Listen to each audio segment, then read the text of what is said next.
Fala, minha gente, tudo bom? Sejam bem-vindos à segunda aula do curso de membresia. Esse curso que tende a trazer a você algumas coisas sobre a nossa visão, nossa missão, nosso propósito e simplesmente trazer a você uma consciência de propósito e também esse incrível sentimento de pertencimento. Hoje, como você está aqui, a gente não quer que você seja mais um frequentador da nossa igreja. Nós não queremos que você simplesmente fale, eu estou indo ali em uma igreja que eu gosto ou que eu estou frequentando. Eu quero que você, a partir de hoje, comece a dizer, eu estou indo para minha casa, eu estou indo para o meu lugar, o lugar que Deus me chamou para cultuar, para edificar e para fazer esse lugar ser cada vez melhor. Eu contei um dia desse uma situação que eu estava vivendo. Eu estava numa cidade lá em Orlando. Era em Orlando? Acho que era em Orlando.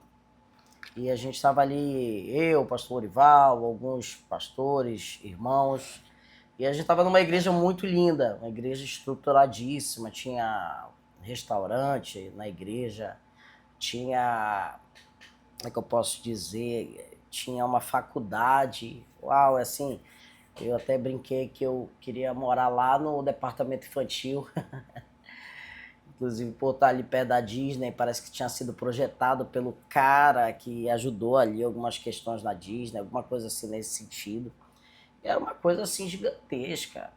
E eu confesso para vocês que eu saí de lá um pouco confrontado. Na época, a Igreja do Caminho estava começando e eu tive a curiosidade de perguntar ali para alguém sobre a fundação da igreja e quanto tempo aquela igreja já existia, assim, para um estacionamento gigante, uma igreja de muitos milhares de pessoas, desculpa. E aí eu tive uma notícia assim um pouco confortante. A notícia era essa, que a igreja tinha um pouquinho mais de 100 anos. Né? E eu me lembro, poxa, a gente estava fazendo 2 anos a igreja, na época, né? E eu falei, não, a gente lá tem um longo caminho, talvez eu não veja tudo que eu sonho como eu penso para a Igreja do Caminho, mas eu creio que esse trabalho que a gente está fazendo, ele é um trabalho que vai repercutir em outras gerações. Então nós acreditamos que os nossos filhos, eles podem continuar aquilo que a gente está pertencendo hoje, então por esse sentimento de pertencimento, essa questão toda que envolve esse trabalho que a gente tem tido aí há esses 5 anos, que tem sido um trabalho muito árduo, muito doloroso, um trabalho do zero, literalmente. E assim, eu quero que vocês saibam que a gente entende que a Igreja do Caminho não tem ainda tudo o que precisa em todos os âmbitos, mas a gente precisa de você para que ela possa ter tudo aquilo que a gente sabe que precisa. Apresentei na aula passada algo muito precioso para vocês, que envolvia a questão dos nossos ministérios, né? E também do trilho do crescimento. Tudo isso é sobre o futuro, sobre as gerações. Nós somos uma família de famílias que até Jesus voltar deve cumprir a sua missão de fazer Jesus ser conhecido a todos e levar pessoas a um pleno conhecimento da verdade através de encontros que transformam vidas. A nossa missão como Igreja do Caminho é trazer a consciência de propósito que nós nos reunimos para fazer Jesus ser conhecido por todos e levar pessoas a um pleno conhecimento da verdade de Deus. Ou seja, nós nos reunimos de forma intencional. A nossa intencionalidade é que nós estamos preparando um lanche, estamos organizando louvor, estamos preparando um culto, tudo isso para criar um ambiente para Jesus ser conhecido. E a gente deve entender que a gente leva pessoas a um pleno conhecimento da verdade também quando a gente participa disso intencionalmente, com amor, com fé, e também entendendo que outras pessoas precisam receber essa verdade. Amém? Então vamos continuar aqui na nossa aula.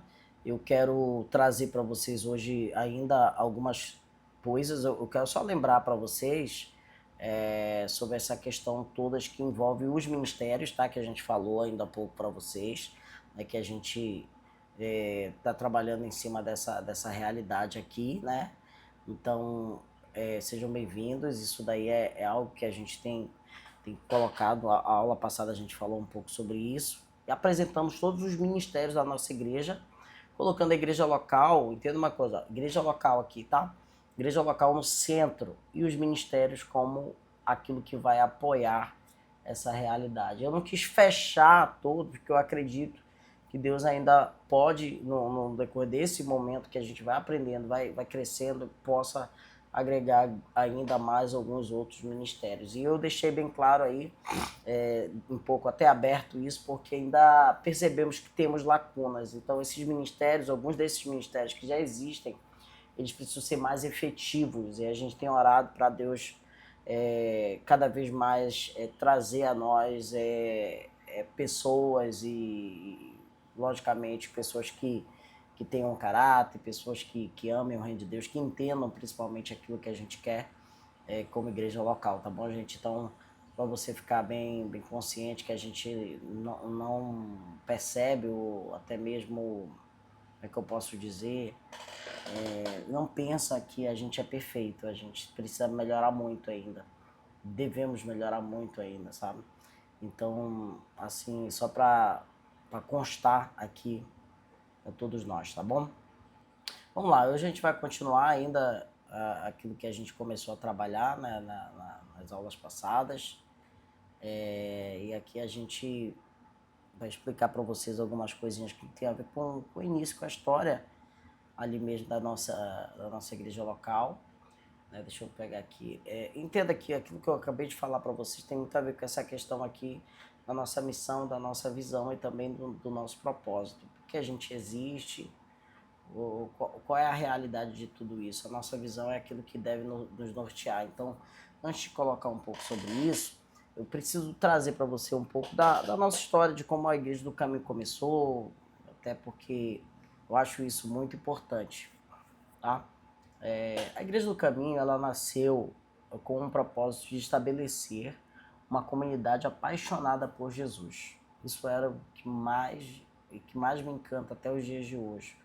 Como eu disse, ainda vocês com a missão de trazer, de comprometida em fazer Jesus ser conhecido através de encontros sobrenaturais. Então, tendo uma coisa, na nossa essência, tudo que a gente faz é para fazer Jesus ser conhecido por todos. Como a gente vai fazer isso? Através de encontros que a gente pode organizar com o poder sobrenatural de Deus, para que esse poder invada a vida de pessoas e toque a vida das pessoas, e o reino de Deus vai ser estabelecido através do arrependimento. Então a gente começou de forma oficial os nossos cultos dia 17 de janeiro de 2021, exatamente na pandemia, perto ali da segunda onda, né, chamada da pandemia, e a gente até então servia ali na Catedral da Família. E eu confesso para vocês que o começo da pandemia com tanta loucura, né, de viver tanta coisa assim, muito desafiadora. E eu confesso que o meu pastor Ival, teve uma ideia em uma reunião com a gente, e ele disse assim: a gente vai quebrar a igreja agora na pandemia, porque não está tendo culto mais. E aí a gente quebrou a igreja, né? E eu lembro que a gente estava fazendo uma igreja que vocês conhecem hoje até lá na capital como uma igreja gigantesca. Aquela igreja ainda não tinha, então a gente estava na igreja que era por dentro daquela, que eu servi ali por 20 anos praticamente, desde que entrei ali, e pastoreando ali 17, 18 anos, sendo líder quase 19. Foi assim, uma experiência incrível, e vivendo com o pastor Ival diariamente, sendo treinado por ele, repreendido por ele. Passei por um treinamento que eu posso dizer assim, foi uma eugenia. Quem não sabe o que é eugenia? Eugenia era o teste espartano que todo o jovem espartano passava para crescer, né? E eu cresci muito na base desse mentor incrível que é o pastor Lorival, desse líder excepcional, evangelista, poderoso, que eu admiro, que eu amo, que devo, posso dizer, a maioria das coisas que eu sei hoje a ele, me adotou como um filho, me abraçou dessa forma, e até hoje a gente tem um bom relacionamento, porque a Igreja do Caminho não aconteceu e não surgiu por causa de uma divisão, a Igreja do Caminho não existiu ou aconteceu por causa de uma briga, muito pelo contrário, isso aconteceu embaixo de muita permissão, de muito amor e também de muitos ensinos que eu queria colocar na prática, sabe? Então a gente saiu de forma oficial dia 17, volto a dizer, abençoados no altar da igreja, sabe, ungidos pelo pastor, sabe, enfim, até hoje a gente ainda tem a presença do pastor Lorival como mentor da nossa igreja também e inspirador da nossa igreja através da minha vida, através do meu discipulado com ele. Então, para que todos saibam, né, a gente começou aí, e aí 5 anos de Igreja do Caminho fizemos agora em 17 de janeiro. Ou seja, perto daqueles 100 anos que eu acabei de falar para vocês, a gente ainda precisa de muito. E aí eu falo, gente, a gente precisa de vocês, precisamos do apoio de todos vocês, precisamos crescer nessa base, né? Então, entenda uma coisa, que quando aconteceu isso, eu estou tentando ser bem rápido em relação a isso. Quando a gente quebrou a igreja, isso foi antes, lógico, da gente sair de lá, né? Aí eu fui lá pro altar. Cheguei lá naquele altar, que era um sonho meu, pregar naquele altar. Lembrando que eu pregava todo domingo ali, alguns dias a mais. Quando eu olhei assim, eu falei assim pra Deus, né? E falei, Senhor, que lugar lindo, hein? Isso aqui vai ficar maravilhoso. E aí Deus falou claramente, mas tu não vai pregar aqui. Eu tô te chamando para um outro lugar. É que eu confesso que aquilo veio como uma coisa assim tão forte para minha vida, gente, que tirou meu chão, porque eu sonhei com aquele momento, principalmente de acontecer e de ver aquela igreja ali. Chorei ali em cima. Aquele dia eu nunca esqueço. Não sabia como tudo iria acontecer, mas é como se Deus tivesse tirado meu coração dali e estabelecido na Igreja do Caminho, que ia começar a ser construída. E eu fui orar. E Isaías 35, para mim, foi uma palavra que me tocou desde a minha conversão. E ela fala, né, que Deus iria restaurar, transformar, Deus iria mudar, edificar, ele ia fazer coisas poderosas. Isaías 35 fala de um lugar árido sendo transformado, ou seja, Deus ele traria a nós uma verdade. E eu comecei a ler Isaías 35 de forma consecutiva, de forma poderosa. E eu comecei a pegar e escrever algumas coisas que tinham a ver com Isaías 55, mas no meu intuito de fazer uma pregação, 35, perdão, de fazer uma pregação. Mas quando você lê Isaías 35, você vai ver que existe um diferencial lá. Que lá existiria um caminho, que seria um caminho para os escolhidos, onde o imundo não passaria por lá. Seria para os remidos. E eu peguei essa palavra caminho e eu entendi que esse nome era algo poderoso.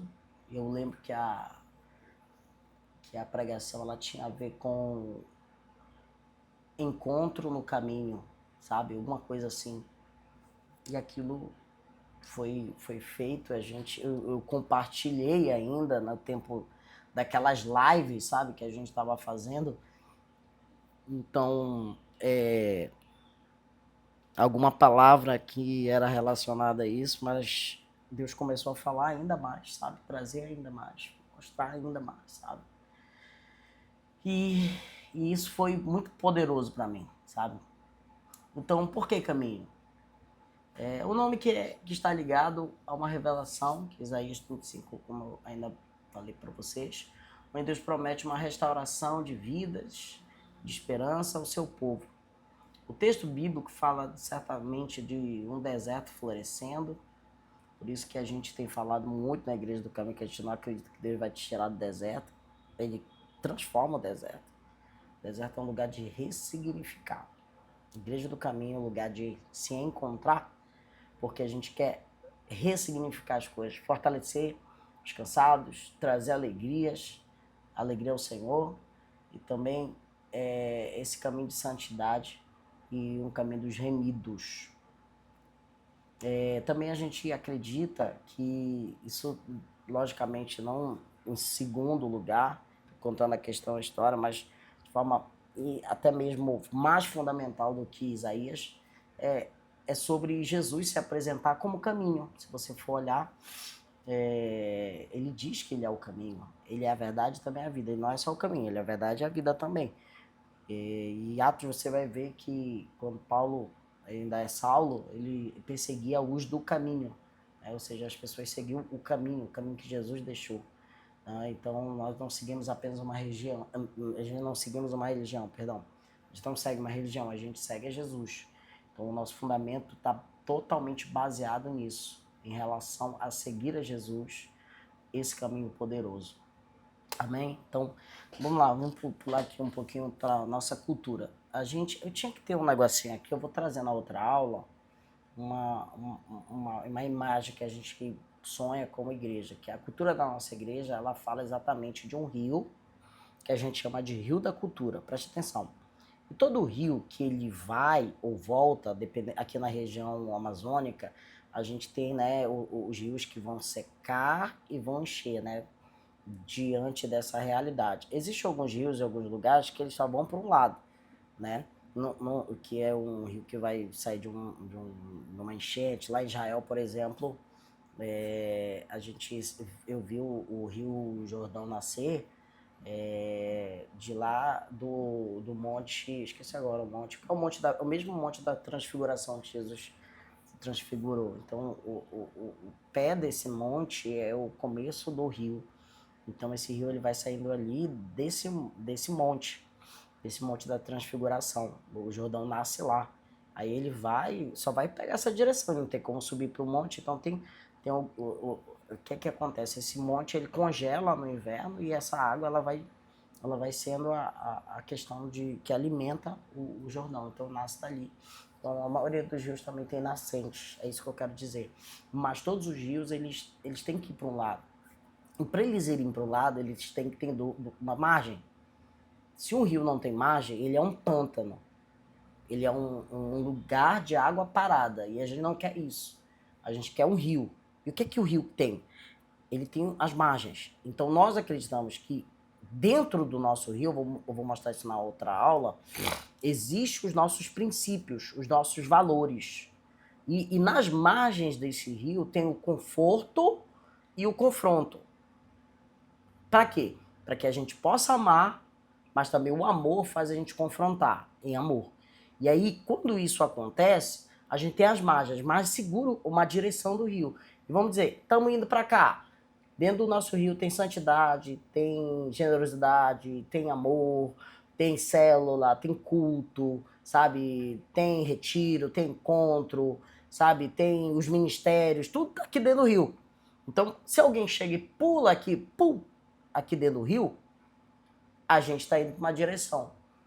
E aí alguém não quer ter santidade, aí vai ter que nadar contra a maré. Eu vou explicar isso no outro vídeo. Esse curso de membresia é uma das coisas que querem trazer essa fortaleza desse rio da cultura. Por quê? Porque nós acreditamos plenamente que uma igreja ela precisa falar a verdade e também precisa amar. Então a gente tem que fazer isso tudo com amor. Amém, gente? Então, só para você entender, eu prometo no começo da outra aula que eu vou começar mostrando essa imagem aqui, que a gente até tem, que eu não estou achando agora. Então, para que a gente possa ter isso, a gente, logicamente, vai trazer para vocês todos esses princípios nessa imagem, mas a gente tem alguns pilares. A gente acredita que a igreja ela precisa de 4 pilares. Esses 4 pilares, eles são os pilares apostólicos, tá? Inclusive, eu quero até trazer para vocês um testemunho. Essa parte aqui não existia na nossa cultura. A gente, na verdade, tinha isso como fundamentos, mas um irmão querido nosso, um tempo atrás, ele chegou comigo e falou: pastor, eu estou encantado com essa igreja, porque essa igreja ela tem os 4 pilares. Aí eu falei: quais são os 4 pilares? Aí ele pegou e trouxe a palavra para mim e mostrou assim para mim, olha, que Atos capítulo 2, versículo 42, que diz assim, que eles se dedicavam no ensino dos apóstolos. Ou seja, ele estava chegando na igreja, ele não participou do curso de membresia, não. E ele chegou e falou: cara, vocês ensinam a verdade da palavra, vocês vivem comunhão, vocês vivem o partir do pão, vocês vivem a oração.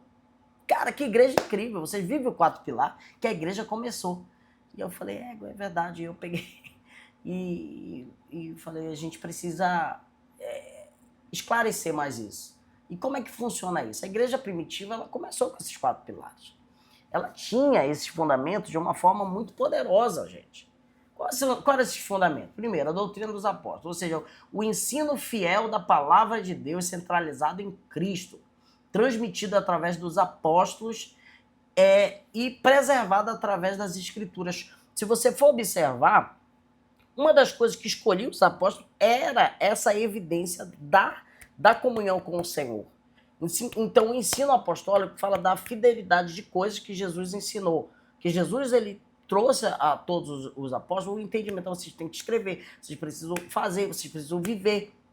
Então, entenda uma coisa, preste atenção. O ensino fiel à Escritura é aquilo que a gente quer sempre na nossa igreja. A gente preza por isso. A gente tem, por exemplo, amanhã a EBD. Dia de domingo a gente tem a EBD online, porque a gente quer ensinar a palavra de Deus para todos vocês. A Escritura, perseverar na doutrina dos apóstolos. Nós somos uma igreja que estamos edificando em cima dos fundamentos dos apóstolos e também dos profetas. Preste atenção, tendo Cristo como a pedra angular. Então não existe o pensamento do pastor Márcio, não existe o pensamento de qualquer pastor da igreja, existe o pensamento das escrituras de Cristo. Amém? E a gente é uma igreja que vem da reforma porque a gente acredita que só a escritura é a fonte de revelação de todas as coisas. Então a gente quer ter essa fidelidade em relação a toda a questão da doutrina dos apóstolos. O segundo fundamento é a comunhão, que é justamente esse entendimento de pertencimento a um lugar e caminhar com pessoas que vivem também nessa comunidade. Eu falei que Deus traz fruto e frutos do Espírito para todos nós. Por quê?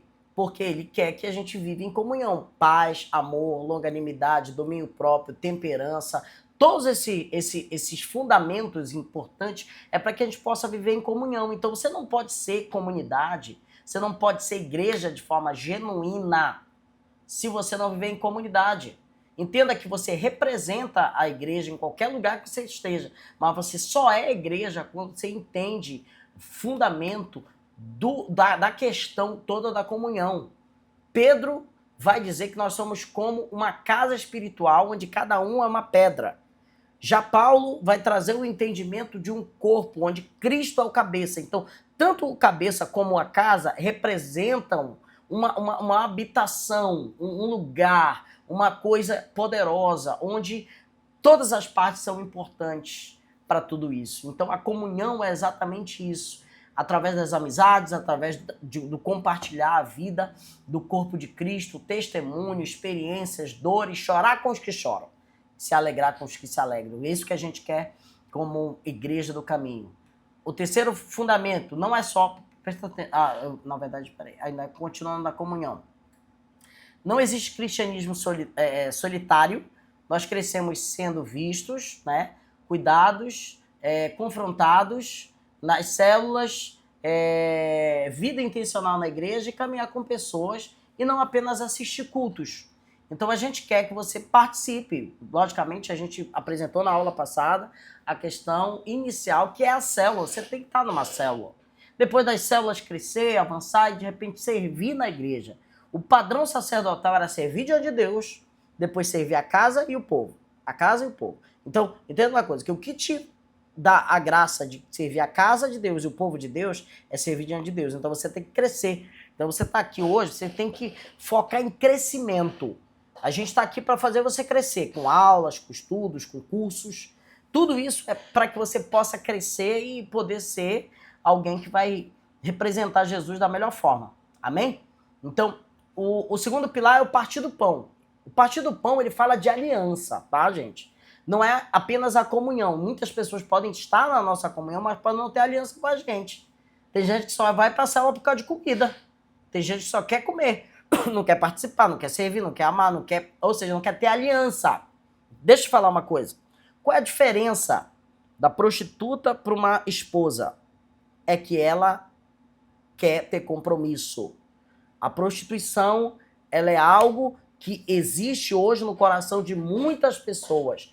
Prostituição espiritual, porque muita gente foge de uma igreja para outra, vive isso para cá, para ali, porque no fundo não tem aliança. Sabe, a prostituta, ela quer ter o prazer, mas ela não quer ter a responsabilidade, tá bom? A esposa é diferente, a noiva de Cristo, ela é diferente, ela é comprometida, ela ama, ela se doa pelo noivo e ela quer ter filho. A prostituta não quer ter filho. A prostituição espiritual existe, meus irmãos. A prostituição espiritual existe e essa é uma realidade que a gente infelizmente vê. Então nós não somos uma igreja que simplesmente quer te dar o alimento. Nós queremos entender que você precisa crescer, avançar para poder servir o reino de Deus e ajudar aquilo que a gente está edificando para tocar em pessoas, em vidas e nações, porque isso é o nosso propósito. Então por isso nós temos aliança, por isso nós ceiamos. A ceia, ela é uma fixação mensal de aliança que a gente tem. A gente crê em todos os momentos que a gente precisa estar junto, unidos e viver uma vida próxima, de aliança, de entendimento com isso. Você precisa ter aliança com seus líderes. Você precisa ser aliançado com a sua liderança, porque aliança é aquilo que nos estabelece nesse nível. A gente vê claramente, gente, que os apóstolos, eles tinham alianças. Os discípulos, eles tinham aliança. Jesus tinha aliança com aquelas pessoas e a igreja cresce na base da aliança, no fechamento. A gente tá fechado contigo. E o último princípio, desculpa, gente, é as orações. Ou seja, isso fala de dependência de Deus, daquilo que esperamos, daquilo que nós queremos. E uma igreja, ela cresce na base da comunhão, do partir do pão e das orações, baseado nas doutrinas apostólicas, trazendo a questão estratégica para muitas coisas, mas que isso não substitui a unção de Deus. Talento não substitui dependência de Deus. Mover de Deus é muito legal, mas dependência do céu é melhor. Ou seja, tudo isso fortalece a igreja local e libera o poder e a direção. Igrejas fortes não são apenas organizadas, elas são cheias de oração e de unção de Deus. Nós sonhamos em ser uma igreja de grandes pessoas. Nós não temos esse sonho de ser uma mega igreja ou uma grande igreja. Eu acho que isso pode ser até consequência, mas nós sonhamos inicialmente de ser uma igreja de grandes pessoas. Por isso nós